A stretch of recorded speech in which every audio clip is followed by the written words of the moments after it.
কেমন আছেন? নিশ্চয়ই ভালো, আমিও ভালো আছি।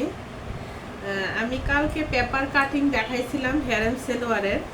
আজকে আমি কাপড়ে কেটে জিনিসটা সেলোয়ারটা আমি সেলাই করছি।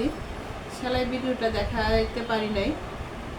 আপনারা যদি চান তাহলে আবার আমি নেক্সট আরেকটা হেয়ার এন্ড সেলোয়ার কাটিং করে সেলাই ভিডিও এবং কাপড়ে কাটিং ভিডিওটা সহ একবারে দিব আমি। দেখেন, এটা আমি নর্মাল সেলোয়ারের যে উপরের পাটটা ঠিক সেইভাবে নিছি। এখান থেকে আমি বলছিলাম 2 ইঞ্চি কোমরের রাবারের জন্য নেওয়া হয়, এখানে আপনারা 3 ইঞ্চি দিবেন। কারণ 3 ইঞ্চি নেওয়ার কারণটা হয়েছে এখানে আমি দুই পাশে চিকন রাবার দিছি, মাঝখানে আমি ফিতা দিছি। এই কারণে 1 ইঞ্চি একটু বেশি নিছি আমি এই যে রাবারের ঘরের জন্যে। আর এই যে এটা আমি যে ত্রিভুজ আকৃতি কাটছিলাম, এই ত্রিভুজটা আমি এই যে পায়ের এই এই মাথা থেকে 6 ইঞ্চি উপরের দিকে জয়েন্টটা দেওয়া শুরু করছি। দুটোটা সেম 6 ইঞ্চি উপরে দিব জয়েন্টটা। আর এখানে আমি নিচে রাবারটাও আমি মোটা রাবার দিছি। আপনারা চাইলে চিকন রাবারও দিতে পারেন, আমার কাছে মোটা রাবারটাই ভালো লাগছে তাই মোটা রাবারটাই দিছি। এটার মাঝখানে কিন্তু কোনো জয়েন হয় নাই। এই যে এটার মেইন আকর্ষণটা হয়েছে সেলোয়ারের এই যে কলিটা, এটা কলিতে কোনো জয়েন হয় নাই।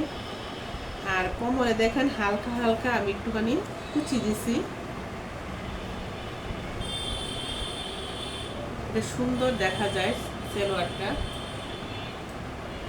যার যতটুকু লম্বা আছে সেলোয়ারের, আমরা যেরকম কলি সেলোয়ার বানাই পায়জামা, নর্মাল পায়জামা, সেম পায়জামার সামনের যে পাটটা ওইটার মতনই কাটবেন।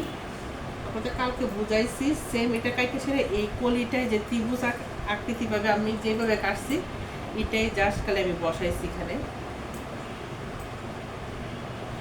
আপনারা সেলাই করার সময় অবশ্যই পিন আপ করে নেবেন।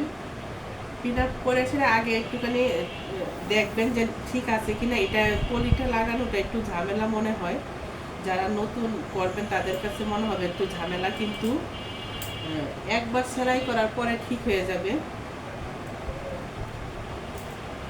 দেখেন আমার এই সেলোয়ারটা কিরকম হয়েছে। আমার কাছে তো খুব ভালো লাগছে, নিজে সেলাই করছি মেয়ের জন্যে। আমার এই ভিডিওটা যদি আপনাদের ভালো লাগে আমার পেজটাকে ফলো করবেন, লাইক শেয়ার। আমার একটা ইউটিউব চ্যানেল আছে প্রতীক পুতুল নামে, এটাকে সাবস্ক্রাইব করবেন। সবাই ভালো থাকবেন, সুস্থ থাকবেন, প্রতীক পুতুলের সাথেই থাকবেন।